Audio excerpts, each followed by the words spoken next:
Hello guys, welcome to my channel CA with Jama. I hope guys आप सब अच्छे होंगे, मजे में होंगे और हाँ, आपकी पढ़ाई भी काफी अच्छी चल रही होगी। आज मैं बात करने वाली हूँ कि कैसे मैंने लॉ के सब्जेक्ट में एग्जामिनेशन स्कोर किया था ड्यूरिंग माय सीए इंटरमीडिएट। जो ग्रुप 1 का सब्जेक्ट होता है हमारा पेपर नंबर 2, मैं उसके बारे में बात करने वाली हूँ। आई थिंक जो लॉ सब्जेक्ट होता है वो सबसे ज्यादा मतलब टेक्निकल होता है, उसमें आपको कुछ सॉल्व नहीं करना होता, सब कुछ लर्न करना होता है और एग्जामिनर को चाहिए कि आप कीवर्ड्स लिखो। ऊपर से वो सब्जेक्ट पढ़ते टाइम ना नींद भी काफी आती है, मुझे भी आती थी। सो आई थिंक आपको भी आती होगी, क्योंकि लॉ सब्जेक्ट अगर गलती से हम आफ्टरनून में पढ़ने बैठे लॉ सब्जेक्ट तो बाप रे, सब दिमाग के ऊपर से ही जाता है। उसमें इतने सारे चैप्टर्स भी अभी न्यू सिलेबस में ऐड हो गए हैं, तो वो थोड़ा और ज्यादा ट्रिकी हो गया है और उसमें स्कोर करना थोड़ा और ज्यादा टफ हो गया है। बट मैं कुछ ऐसी ट्रिक बताऊंगी आप लोगों को जिससे आपको हेल्प होगी, लॉ सब्जेक्ट पसंद आएगा और आपको पढ़ने का मन भी करेगा। So let's start with tricks. पहली ट्रिक ये है कि आपको 100% अटेंशन देना पड़ेगा आपकी क्लासेस में। यस गाइस, ये तो बहुत ही ज्यादा मतलब यूनिक ट्रिक नहीं बता रही हूँ मैं, सबको पता होता है कि 100% अटेंशन अगर नहीं दोगे लॉ की क्लास में वो भी, तो फिर कुछ नहीं होना है आपका। फिर तो कोई 30 मार्क खान भी होगा ना, वो भी एग्जाम को क्लियर नहीं कर पाएगा गाइस। आपकी क्लास में जब आपकी टीचर आपके सर आपको पढ़ा रहे हैं, प्लीज अटेंशन दीजिए। आप ध्यान से तभी समझने की कोशिश कीजिए कि मैम क्या प्रोविजन पढ़ा रही है, कौन सा सेक्शन नंबर है। क्योंकि बचपन में भी ना जब हम क्लास में अटेंशन देते हैं, उस चीज को इज्जत से पढ़ते हैं ना, तभी वो घर जाके हमें याद आती है अच्छे से और 20 मिनट में ही रिवाइज हो जाता है। तो अगर आप अभी भी वैसे ही करोगे ना, तो आपके सारे कॉन्सेप्ट जो है वो सिर्फ 20 to 25 मिनट्स में वापस रिवाइज हो जाएंगे। या तो ये वाली ट्रिक फॉलो करना, 100% attention. And at the same day आप जब क्लास से घर पे आओगे या फिर आपके रूम में आओगे, आपको क्या करना है, वही कॉन्सेप्ट्स को रिवाइज करना है वापस से, तभी आप कर पाओगे इसको लर्न। तो सबसे पहला ट्रिक यही था। तो गाइस सेकंड ट्रिक जो है वो है समरी नोट्स। समरी नोट सब बोलते हैं बट फॉलो कोई नहीं करता है।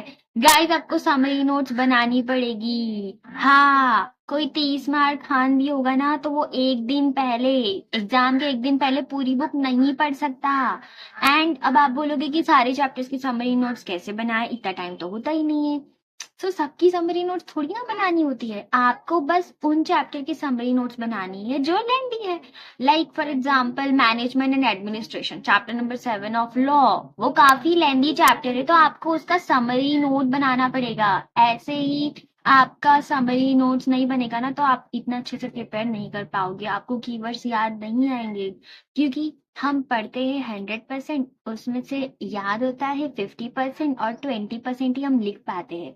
तो यस, समरी नोट्स बनाना पड़ेगा गाइस। लॉ में अगर आपको अच्छा स्कोर करना है या फिर सिर्फ पास भी होना है, तो भी समरी नोट्स बनाना ही पड़ेगा। सो गाइस तीसरी ट्रिक है आपकी writing practice of law.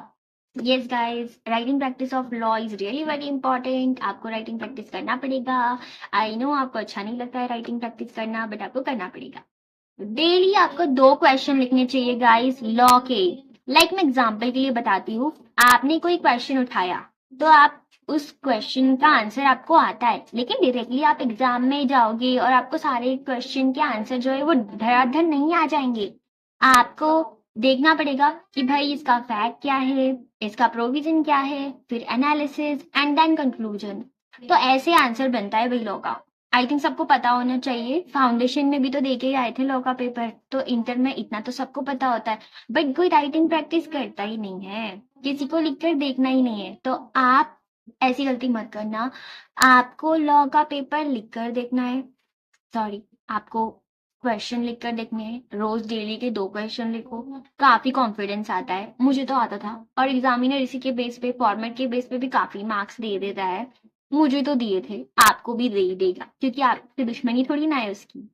Yes, तो आपको भी दे ही देगा वो। तो आपको ये ट्रिक फॉलो करनी है गाइस, अगर आपको लॉ में अच्छे मार्क्स लाने हैं तो। गाइस टेस्ट पेपर लिखने से क्या होता है ना, हमें पता चल जाता है कि मेरा पेपर कितने टाइम में कंप्लीट होगा एग्जाम में भी। लाइक गाइस पेपर छूटता है, लॉ का पेपर 100% कंप्लीट नहीं होता है। मैंने एक्सपीरियंस किया है, अपने एक्सपीरियंस से बता रही हूँ, नहीं होता है लॉ का पेपर कंप्लीट। मेरा भी नहीं हुआ था, इसीलिए बोल रही हूँ नहीं होता है। फिर भी मेरा एग्जाम्शन आया था लॉ में, क्योंकि मैं ये सारी ट्रिक फॉलो करती थी। आप भी बच सकते हो लॉ में फेल होने से। सो बस टेस्ट पेपर दो, एनालाइज करो कि मुझे कितना आता है, और देखो कौन से चैप्टर में आप अच्छे नहीं हो, कौन से चैप्टर में आप अच्छे हो।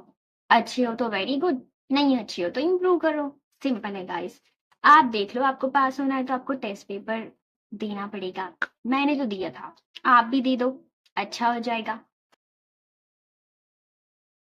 तो लॉ पढ़ने का जो टाइम होता है गाइस, वो होता है मॉर्निंग टाइम। यस, आपको मॉर्निंग में लॉ पढ़ना चाहिए। वैसे मैं अपने एक्सपीरियंस से बताऊँ तो मैं अगर लॉ सुबह में पढ़ती थी तो मुझे ज्यादा अच्छे से समझ में आता था। आप डिसाइड कर लो कि आपको कब अच्छे से समझ में आता है। लॉ की बात कर रही हूँ मैं, बाकी सब्जेक्ट्स की नहीं, सिर्फ लॉ की बात कर रही हूँ मैं। कि लॉ आपको कब अच्छे से समझ में आ जाता है, उस टाइम पे आप लॉ को लेके बैठो और रीड करो। एंड इसके साथ ही एक और ट्रिक है कि आपको रिवीजन लेक्चर्स बहुत सारे देखने चाहिए, क्योंकि मोस्ट ऑफ द कॉन्सेप्ट ना रिवीजन लेक्चर में ही समझ में आ जाते। मुझे तो काफी सारे समझ में आ जाते थे जब मैं रिवीजन लेक्चर, बहुत सारी चीजें तो तभी याद हो जाती है, बाकी समरी नोट से याद हो जाता है। तो ऐसी कुछ छोटी छोटी ट्रिक्स है जो ऐड करते जाओगे ना तो वैल्यू एडिशन होता है। आपके स्टडीज में कुछ चीजें इंक्लूड करने की जरूरत होती है, तो आप ये सारी चीजें इंक्लूड करो गाइस। डेफिनेटली आपको भी एग्जामिशन आएगा, लेकिन ये चीजें फॉलो करोगे तो ही आएगा। हाँ, ठीक है। तो ये सारी ट्रिक थे गाइस। अगर मेरा वीडियो अच्छा लगा है ना आपको, तो लाइक करना, कमेंट करना, एंड अच्छे रहो, मजे में रहो, शेयर भी कर देना वीडियो अगर मन करे तो। सो बाय गाइस।